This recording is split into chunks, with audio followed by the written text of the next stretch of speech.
You're listening to Reach, Teach, Talk with Nat Davey. Welcome back to another episode of Reach, Teach, Talk. I'm excited today to have a guest with us who's going to focus on a topic that's on all of our minds every year at this time if we work in schools. It's late April as we record this, and this is a time where we are anticipating the end of the school year in June, and we are also making plans, making plans for the upcoming academic school year. And all of this involves change. And any teacher who's a relational teacher, any person who works in schools with a relational aptitude or acuity would think about the end of a school year as a bittersweet moment. Regardless of whether this class has been among the smoothest you've had this year or whether it's been one of the more challenging, there are going to be high points that we remember together. And there's going to be also, we still have some time ahead of us in order to really try to make this the best year we've had and really try to end the year on a high note. That's a very natural incentive for us as human beings to try to, get a sense for not just our students' growth from September through June as an upward trajectory, but also a growth in our teaching or our school administering or our school managing, to be able to say, I'm in a better position now than I was at the beginning of the year. Maybe not fully, but in this area of my job or in this sentiment I have about my school. This year, however, we have a transcending factor. The spring of 2020, as I mentioned before, will always have an asterisk next to it because of the pandemic that has affected the world, and certainly in all ways, and in this case, in our focus, in the world of education. Change has been thrust upon every member of a school community, and it's happened in a pivoting way. And what I mean by pivoting is it's not been an anticipated change. It's not been a change where we can strategically plan for it and take years to build up to it and then execute it.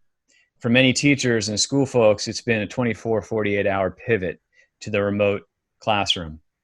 So I'm very fortunate, we are very fortunate today to have as a guest Lorri Palko, whose executive consulting company really is based on helping institutions, schools included, work through change. And what Lorri is going to talk with us today about is the change cycle, how change affects us as human beings and individuals, and also how change affects us as institutions.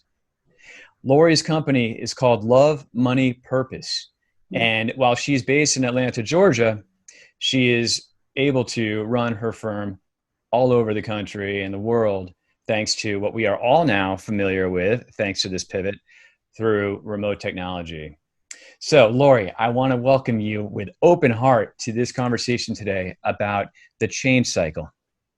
Thank you, Nat. It's great to be here and to be with you. And when we talked about doing this podcast episode on change, we didn't realize how much change we were all going to be facing. So I'm happy to walk through it with everyone, and just get a chance to share some of what I've learned about navigating transitions and change over the years. It's fantastic. And I want to add that I worked with Lorri on a day-long retreat back in January at the midpoint of the school year, far before the COVID-19 hit the US and it was just beginning in China. So we weren't even considering it, but we were talking about the mid-year, and the reason why we had this retreat was because, it's not too late to have your best year. We're halfway through the year and we are in this kind of stable position, the plateau, the middle part of the school year. And Lorri ran a fantastic seminar about change and about the change cycle and how even during the normal rotation of a school year, we're dealing with change. Schools are institutions that are organisms at heart, right? They are human-based organizations. And by that, we are looking at inflow and outflow all the time. We're looking at different directions that schools will go in terms of mission, in terms of strategic planning, in terms of curriculum and instructional pedagogy.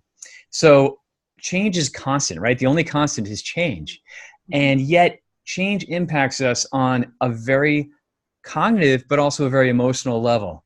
So, Lorri, I'd love to just, it's kind of start this conversation with just this idea, a simple question, but why is change so scary for so many of us? We try to process change and make sense of change, and our natural human reaction is to either fight it, freeze because we're fearful, or to flee from it. And it's just the physiology and psychology of change. And there's one big overarching reason that we don't like to admit, and that's because we like to control things. We may be excited about a change we're initiating, but immediately we go into, oh my God, there's a lot of fear that comes up because we've put something in motion, and now there's a lot of factors that are going to come into play. So the change cycle is a model that was developed over 25 years ago, and it actually started with research in Africa. And it's been used in education and schools, as well as Fortune 100 companies and for-profit and not-for-profit businesses of all size. And I love that it focuses on our human reaction and relationship with change. Because so often what I find in organizations, Nat, is everyone is focused on the desired outcome of the change and how we're going to get there and what the implementation plans are going to be. And it doesn't really focus as much on the human aspect and the natural thought, feelings, and behaviors that we're going to have as we go through change. Lorri, this is so many points that I want to kind of return to in what you just shared. And let's just start with the broadest point, which is when I asked about why is change so scary, your answer is really, without having said it explicitly, the idea that when you're scared of something as a human, this is a human feeling. We are scared of change because change relates to a lack of, as you said, a lack of control, loosening control or letting go of control or not being in control brings about a state of anxiety, fear. It's natural, and it goes back to our primal, our amygdala and our primal thoughts. Yeah. Is that right? I mean, is that the connection? Yeah, exactly. And I'm thinking about how when I was a young administrator at a school, I absolutely, when I look back at how I executed some changes, I didn't think enough about how important it was to recognize exactly what you're just saying, that change brings about a loss of control, which as a human response brings about anxiety, which can be fear. And as excited as I would be, I think that my biggest mistake was not laying out a broad kind of roadmap to achieving that change. And I guess, and this just, I'm only speaking out of instinct here. So maybe you can help me and help us think about the importance of laying out that type of roadmap and what would go into that type of roadmap and what would a long-term roadmap for any sort of change in a school, for example, what value would that have over helping to placate people's emotions? Does that make sense? Sure. And I think it all starts, and it's so important right now with everything going on, and we can come back to that, but it starts with the communication process from the beginning. I don't know about you, but I also had a background of almost 20 years in independent schools and was assistant head at the Atlanta Girls School. So I can speak from some of that same experience that you speak of. And so often, the administrators are coming either from a place of excitement about a change and what it'll mean, or a change they have to initiate, and they may be coming from their own place of fear about acceptance. So a lot of times what I have found in schools and in other organizations is leadership tends to overhype the change and why it is good for us and why it is necessary. And they're coming from that lens, and everyone in the room, in the faculty room that's hearing it, is coming from their own perspective of how that change is first going to impact them. So too often I see leaders make the mistake of not communicating in a very comprehensive way. And that is communicating specifically why a change was initiated, whether that's a strategic or a financial reason, making sure that they understand some of the risk in the change, that it's not all good and it may not be all good for everyone. Talk about maybe short-term and medium-term and long-term milestones so that people can understand what that pathway is going to look like over a period of time. Communicate as much information as you know, and also if you don't have the information, say that we don't have all the answers. And too often I think we're afraid to do that as well. And communication of a change initiative or communicating changes in schools or any organization is not a one-time event. It's not at the beginning of the school year, we're talking about a new schedule or a new program, and it's the last time we talk about it. So having communication meetings, especially if it's a big change, that, after the initial announcement, there's follow-up reiterating what was said. There's also department meetings or smaller group meetings. Leaders need to be visible to answer questions. And I would just double down on that in today's environment. To have consistent and transparent communication is critical. And it's to all constituents, not just to faculty and staff.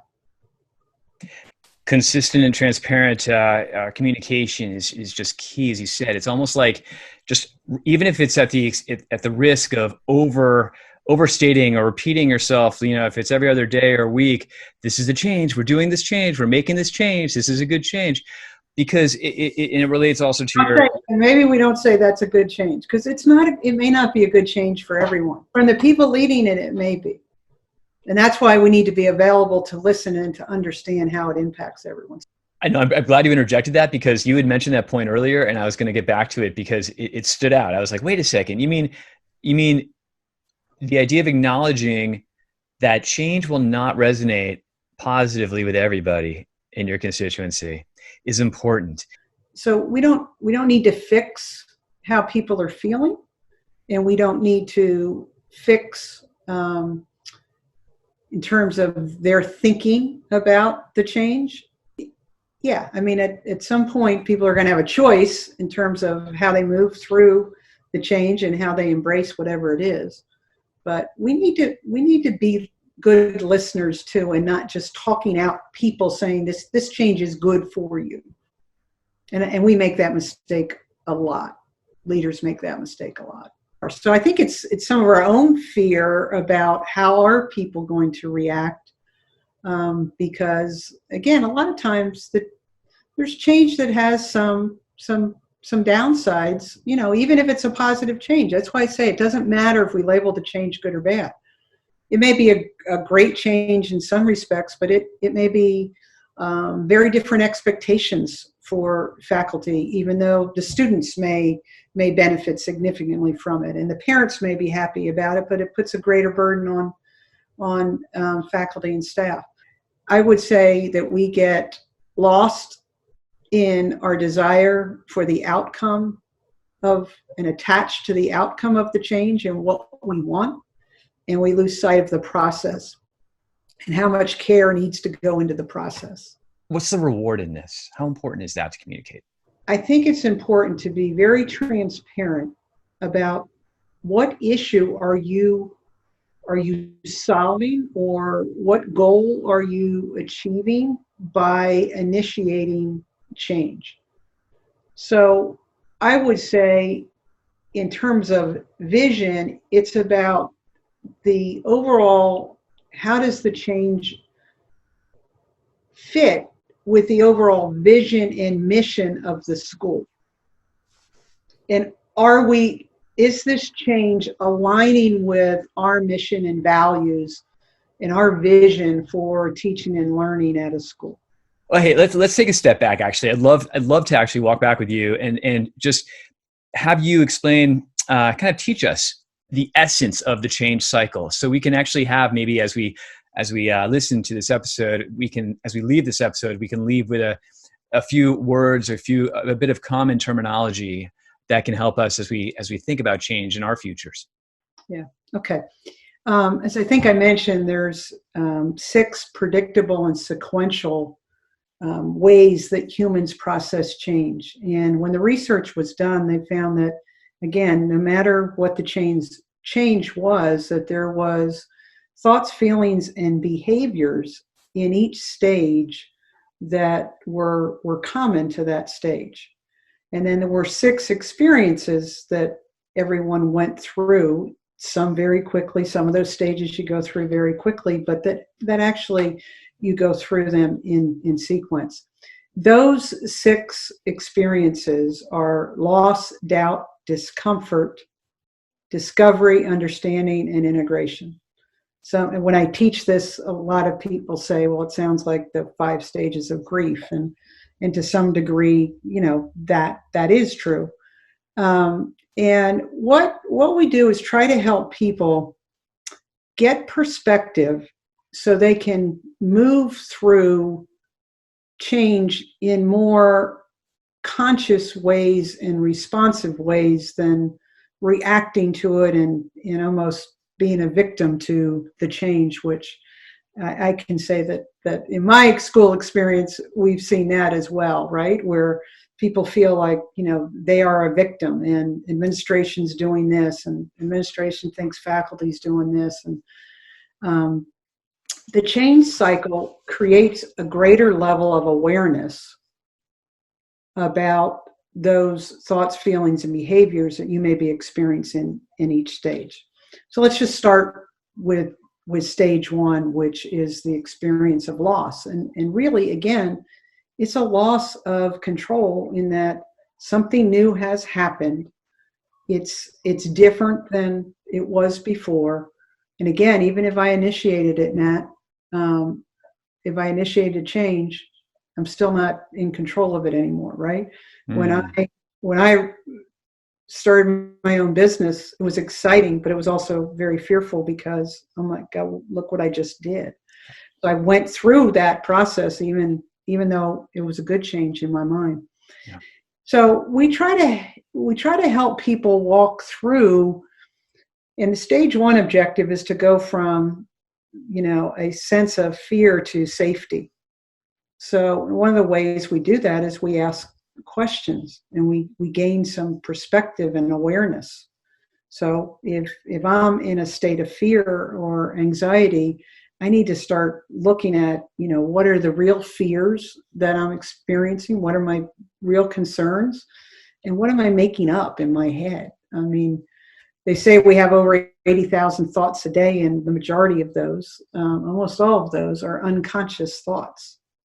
So the change cycle is to help us become more aware of what is driving our thoughts and feelings and behaviors, so we can move from a sense of initially fear to safety. Stage 2, I talk about a lot because it's the doubt stage, and with the pandemic we're going through right now, I think a lot of us are in stage 2. And stage 2, we want to go from a sense of doubt in that I don't have enough information, I don't know enough, to a sense of reality. And one of the things that we like to ask ourselves in stage 2 is, what information do I have and what information do I need to know? And that's always a good question when you find yourself in a state of feeling paralyzed and doubtful, and even sometimes passive aggressive, is like, okay, what do I need to know? Like, how do I get grounded in reality so I'm not overthinking this and making up, reality in my own mind? So what information do I need to know, and how do I get that information? Stage 3, this is one I find in schools a lot, is discomfort. And that's where we're in an overwhelm stage a lot of times, where we feel unproductive because there's too much to do. And that's why I find this a lot in schools, because we tend to add more and more. And so when we're in stage 3 and we're in a discomfort overwhelm, I like to ask the question, what is the next right thing to do? And what help do I need in doing what is being asked of me? Or I may need to ask my boss, how can you help me prioritize what's the next right thing to do?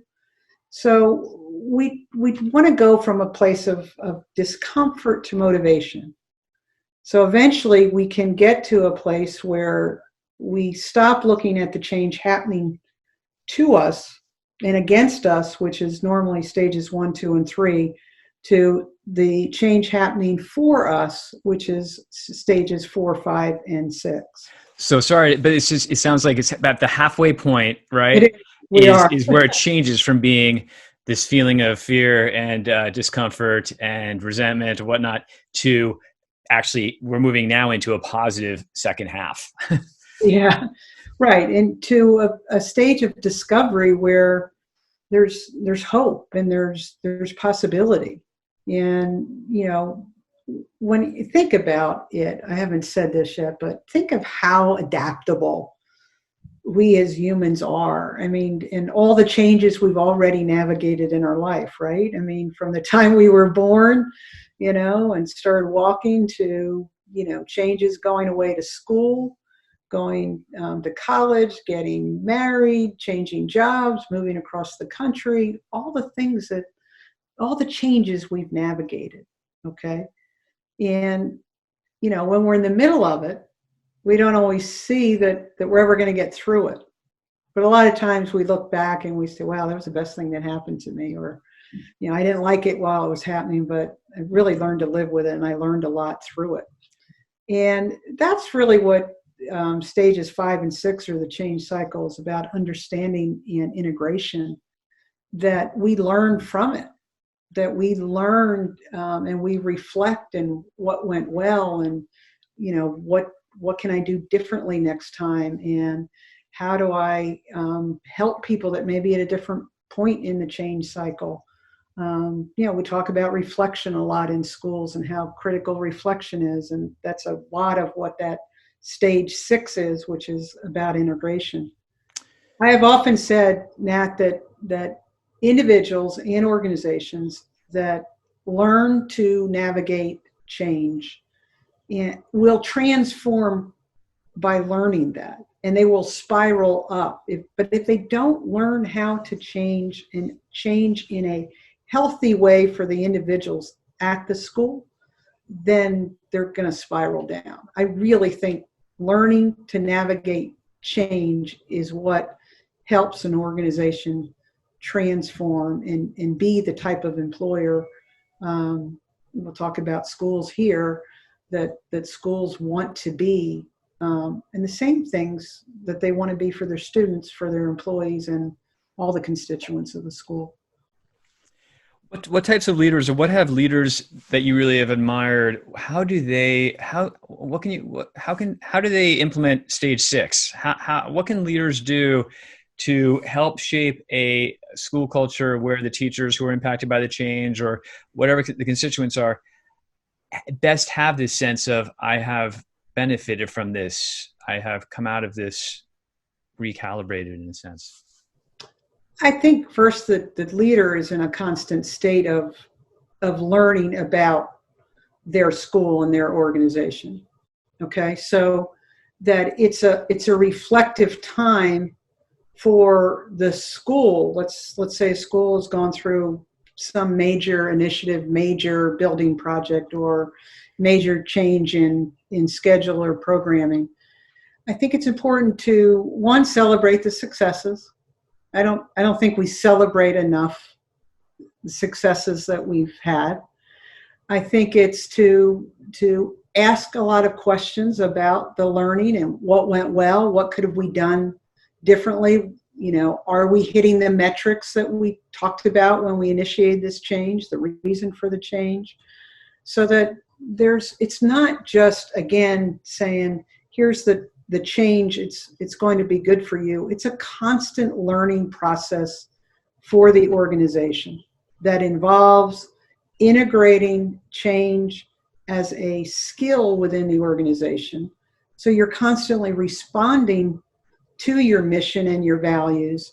And I think it takes a leader being very visible and being a great listener, asking for feedback, celebrating what went well, celebrating, the efforts, as well as learning how to get better for the next time. It's funny. I'm picturing a hard hat right now because building projects, like I've been through several building projects in several different schools, and I've seen leaders kind of put on the hard hat and they disappear for 2 years. Like you just don't see the head of school anymore because they're consumed, right? There's only so many hours in a day with, the project manager and the contractor and the raising money, raising money for it. So, but then there's also, I've seen, heads of school and administrators who actually really do make the effort, find a way anyways, to touch base with the faculty and to recognize this is change for all of us. This is not easy. This is, but I've been to the mountaintop and I can see how, this is going to help us in the long run. And I've seen school faculties actually, Lorri, come together and strengthen through having had 2 years of, modulars and trailers and right. And they feel really actually quite prideful about not just the building that's been created or the new, but themselves. Yeah, because it is a process. I think, as we learn to navigate change and, understand all the feelings and thoughts and everything we went through, and to come out the other side and know that I stayed with it. I learned from it. I helped others with it. I asked for help when I needed it. I mean, isn't that what schools are all about, right? Is learning. And so I think leaders, whether you're in a school or not, need to be a learning leader, and they need to embrace being a learning organization. I love that. And just like teachers, right? Some of the greatest teachers are constant learners. Right. And they're fascinated by learning, not just their subject material, but the learning process. And I want to step back for a second and just, I was reflecting as you were speaking, the leaders, it's not, I don't mean to put too much pressure on the head of school either. That's, there's only so much they can, so much time they can allocate toward balancing the whole new team that they're working with, relating to, say, a building project and their current team, their faculty. But maybe it's an idea of how these heads of school can utilize their senior admin team, communicate really well with them so that they can much more regularly and frequently communicate to the school constituencies instead of the head of school. Does that make sense? It does. And one of the things that I have found in teaching the change cycle, which is good news and bad news for teachers and administrators. I agree with everything you said about, the head of school and the next, group, the admin team. But what I love about the change cycle is the self-awareness translates into a level of acceptance about what is happening. And it puts a lot of personal responsibility on everyone to lead in a way that they can from the role that they play. So to me, the change cycle is about self-awareness, acceptance, and then taking very intentional and conscious action. So if I'm that fourth grade teacher or I'm the athletic director, whatever role I'm playing, the more I'm aware of how my own behavior is and what I'm thinking and feeling, the more I have to take responsibility for that. And, we're always at choice in terms of how we react or respond. And you and I have talked about that before, so it's up to everyone in a school to be a more conscious leader in whatever role they're playing, because kids are looking at that fourth grade teacher, athletes and coaches are looking at that athletic director. So it doesn't just fall on the head of school, it falls on everyone. And as you mentioned, we did this mid-year workshop in LA in January, and there was a lot of teachers and some administrators there, and everyone, I think, walked away with a greater sense of their own personal responsibility to be a leader in the role they play at schools. You're absolutely right. We were talking about keeping the ballast in our classroom, right? And to be the teacher who has that stability, and where the students don't have to worry about like which Miss Smith am I going to have today, right? I know Miss Smith, as a person, and there'll be, she'll have, she'll be in a mood one day or something, but I know her well enough to know that she is stable, she's constant, she's communicating with us. Sure. It's fairness. I'm thinking about the teachers that I'm thinking about from the teacher point of view about school change, and thinking about like, what can you say to teachers who feel like, I don't want to trouble the school leadership when it comes to, the change, but I've got questions. And, I know how I feel, Lorri, when I've got questions that are unanswered, they kind of fester in me, they kind of swell in me, and it somehow it comes out in a different way and not always healthy, not always, optimal. So what can you say to teachers or to just anybody, staff at a school who are, and they're undergoing the change and they're with it, and they're going with the river, but they are feeling still like they've got questions and they have got concerns, but they don't know necessarily, they don't want to trouble those who are at the, in the throes of it all. Yeah. Well, first thing I would say is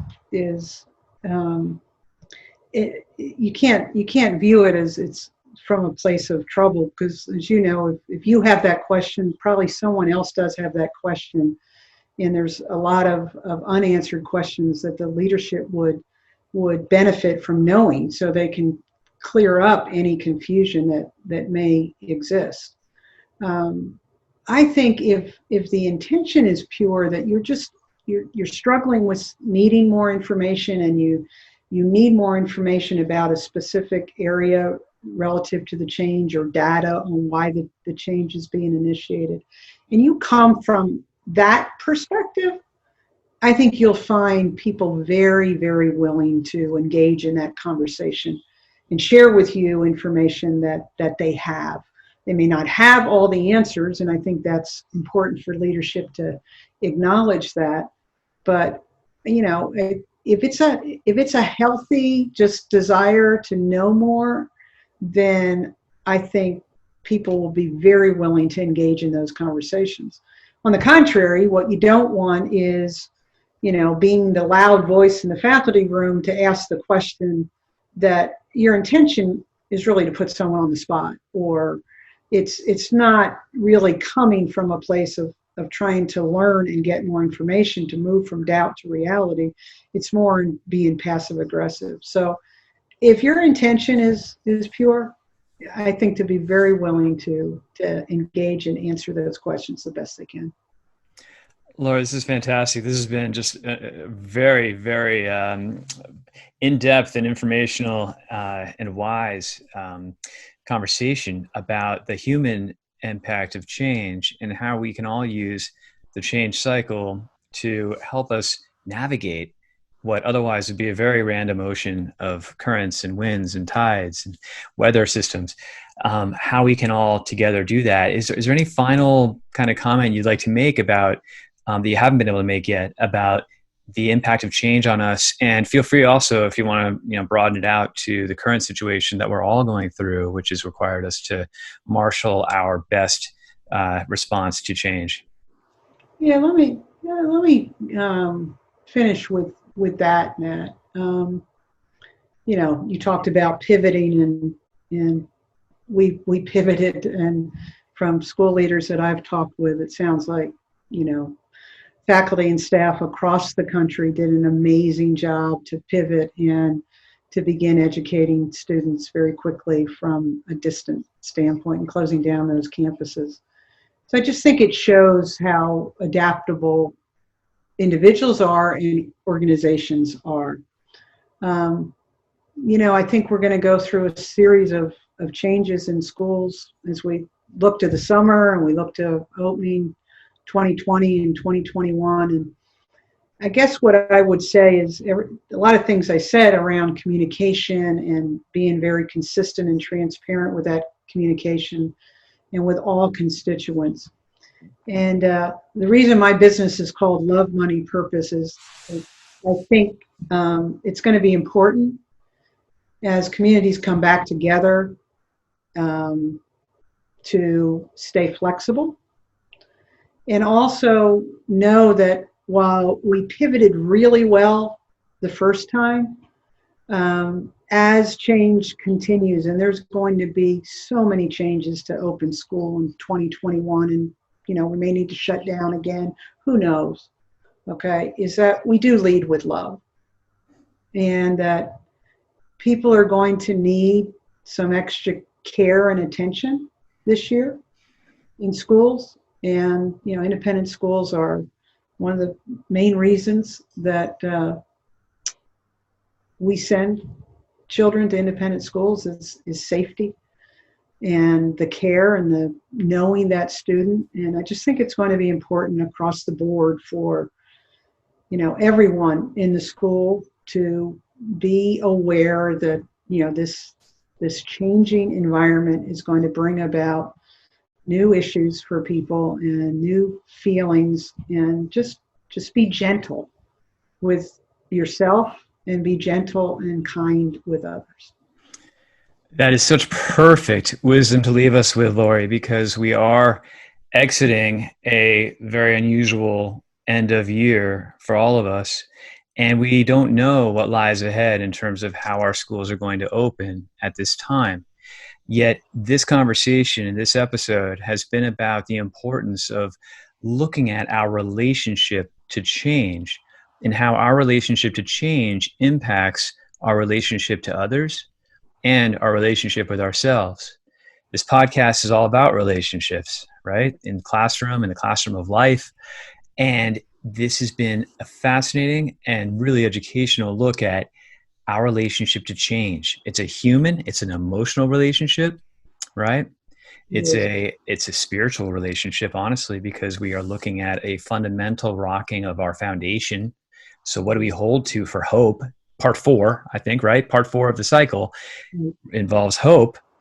And then ultimately with our relationship with ourselves, by part 6 of the change cycle, how are we able to use reflection on the change process and how it's impacted us, and how can we discern how we've grown from this experience of change?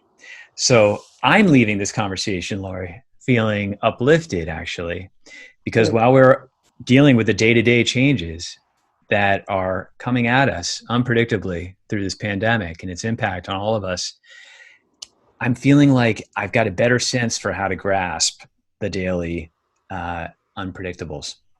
And I imagine our listeners and viewers are feeling the same way. So Lorri Palko, founding executive director of Love, Money, Purpose. Check them out on their website. Listen to some of her talks. She's just absolutely wonderful. And this episode, Lorri, is definitely evidence of that fact. So thank you for taking the time to be on Reach, Teach, Talk today. Thank you. It's been my pleasure, Nat. It's great to be with you always. Thank you very much. You've been listening to Reach, Teach, Talk with Nat Damon. If you'd like to recommend a guest for a future episode, you can send your suggestion or questions to nat@reachacademics.com.